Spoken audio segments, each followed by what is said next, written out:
This is six. Six. Hit with a lot of power.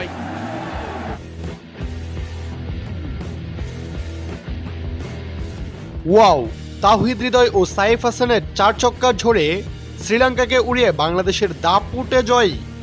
দর্শক, সম্পর্ক বদলে গেল যেন একটি পলকেই। পরিচিত সেই গানের লাইনগুলোই যেন আজ বাংলাদেশ ও শ্রীলঙ্কার ম্যাচটি বাংলাদেশের জন্য মহা গুরুত্বপূর্ণ। এশিয়া কাপের ফাইনালে খেলতে হলে শ্রীলঙ্কার বিপক্ষে 2 পয়েন্ট অর্জন করা খুবই প্রয়োজনীয় ছিল বাংলাদেশের জন্য। টাইগাররা সেটা করলো ভালোভাবেই। শুরুতে ব্যাট করে 169 রানের টার্গেট দিয়েছিল শ্রীলঙ্কা। এরপর সেই রান বাংলাদেশ করতে নেমে শুরুতেই ডাক মেরে ফিরে যান তানজিদ তামিম। কিন্তু অন্য পাশে ব্যাট হাতে রীতিমতো জ্বলে ওঠেন ওপেনার সাইফ হাসান।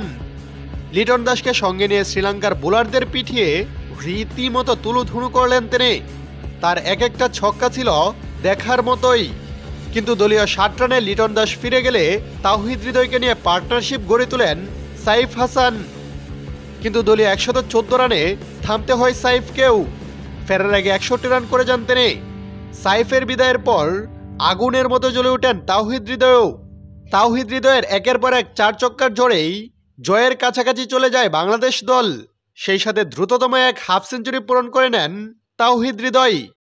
এতে শেষ পর্যন্ত শ্রীলঙ্কার বিপক্ষে এক বড় জয় পায় বাংলাদেশ দল।